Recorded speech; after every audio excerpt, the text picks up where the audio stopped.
Hi, this is Subhas Agrawal, an optometrist and oculist from Optovision Eye Care Center, Jalandhar. आज हम lenses के बारे में बात करते हैं। जब भी हम चश्मे की शॉप पर जाते हैं तो हमें समझ में नहीं आता है हम अपने लिए कौन सा लेंस सिलेक्ट करें। तो लेंस सिलेक्ट करते समय हमें किन किन बातों का ध्यान रखना चाहिए।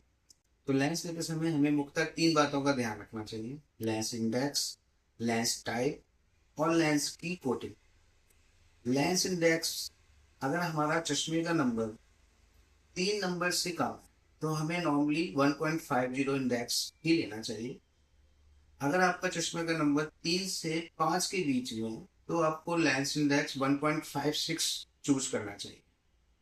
और अगर आपका चश्मे का नंबर 5 से -8 तक है तो आपको अपना लेंस इंडेक्स 1.59 या 1.61 चूज करना चाहिए। अगर आपका चश्मे का नंबर 8 नंबर से ऊपर है तो आपको 1.67 या 1.74 इंडेक्स ही सिलेक्ट करना चाहिए। लेंस इंडेक्स सिलेक्शन से हमारा लेंस की पावर को हम कम तो नहीं कर सकते, हमारा पावर कंप्रोमाइज नहीं होगा, बट हमारे लेंस की थिकनेस काफ़ी कम हो जाती है।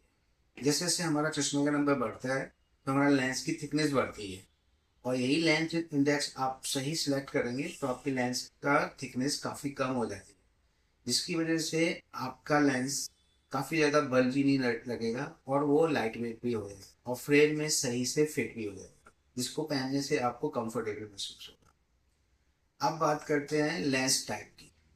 अगर आपका चश्मे का नंबर सिर्फ दूर के लिए है तो आपको सिर्फ सिंगल विजन ग्लास चूज करना है, जो कि आपको हमेशा पहन के रखना है। और अगर आपका चश्मे का नंबर सिर्फ नज़दीक में है और आप बहुत लंबे समय तक नज़दीक का काम करते हैं तो आपको सिर्फ नज़दीक का चश्मा ही बनाना है और उस चश्मे को सिर्फ नज़दीक में काम करते वक्त ही यूज करना है, जैसे रीडिंग करते समय, कुछ सिलाई वगैरह करते समय, कंप्यूटर का काम करते समय ही यूज करना है।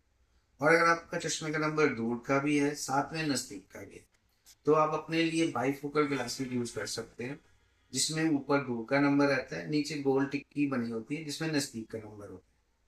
अगर आप चाहते हैं कि वो कॉस्मेटिकली अच्छा लगे तो आपको बाइफोकल की जगह प्रोग्रेसिव लेंसेज चूज करना चाहिए, जिसमें कोई भी लाइन या कट नजर नहीं आता, और इसमें आपको एक इंटरमीडिएट डिस्टेंस का भी नंबर मिल जाता है, जिसकी वजह से अगर आप 60-70 सेंटीमीटर दूर रख के कंप्यूटर को भी यूज करते हैं तो आपको उसमें देखने में मुश्किल नहीं होती।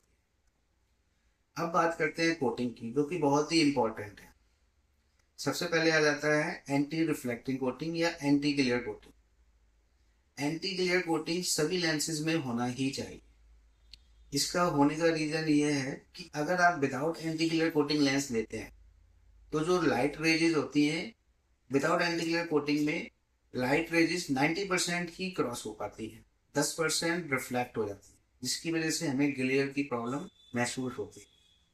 अगर ये एंटी ग्लेयर लेंसेज लेते हैं तो ऑलमोस्ट 99% रेजेस लेंस से क्रॉस होकर हमारी आई में फोकस होती है, जिसकी वजह से हमें क्लैरिटी और विजन बढ़ जाती है, ग्लेयर की प्रॉब्लम भी काफ़ी हद तक कम हो जाती है।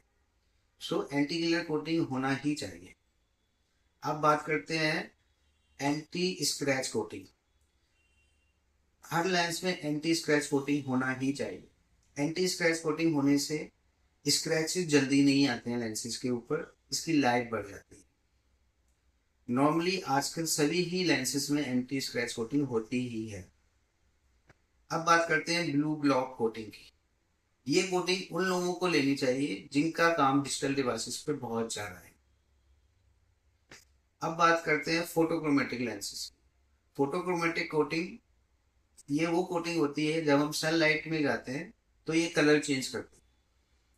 जिन लोगों का भी सनलाइट एक्सपोजर काफ़ी ज़्यादा है या जिन लोगों को अपनी आंखें धूप में खोलने में मुश्किल करती है तो उन लोगों को ये फोटोक्रोमेटिक वाली कोटिंग लेना चाहिए।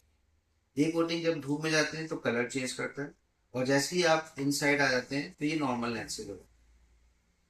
सो अब जब भी आप लेंस सेलेक्ट करने अपने लिए चश्मा बनवाने जाते हैं और लेंस सेलेक्ट करना होता है तो आप इन बातों का ध्यान रखेंगे तो आप अपने लिए एक बहुत अच्छा लेंस सेलेक्ट कर सकते हैं।